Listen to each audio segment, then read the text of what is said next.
Par ay nanganak na yung inahin namin par, si Ili.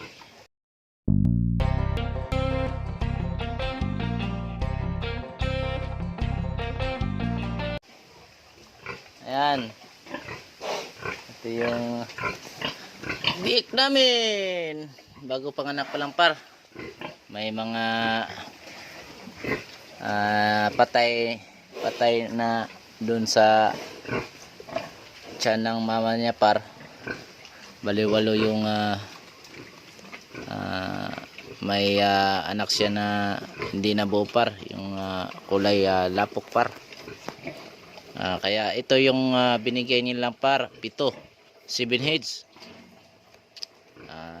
Okay lang yan par, para yung ano natin, yung bake din natin ay lalaki din par, kasi kunti lang sila par.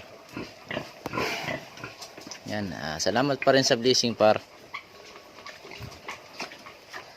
Thank you Lord sa inyong blessing.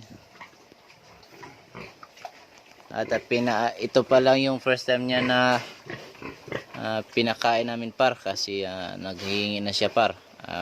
Inano lang namin ng tawag nila dextrose powder para sa kaniyang hindi siya maano sa kaniyang pagod ka-farmers.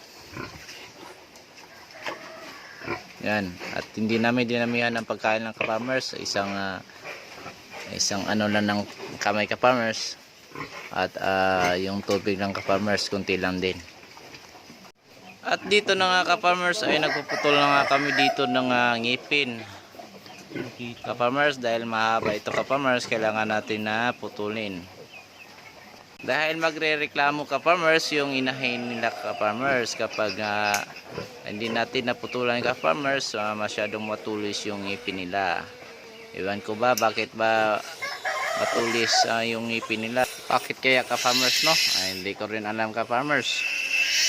Kung may idea kayo dyan ka-farmers, pwede naman yung comment down below ka-farmers para malaman natin yung sagot ka-farmers.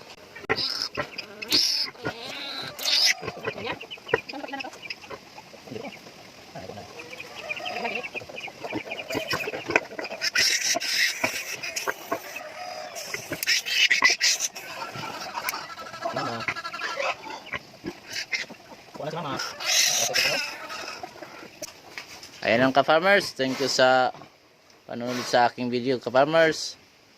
Salamat sa inyo. God bless. Bye bye.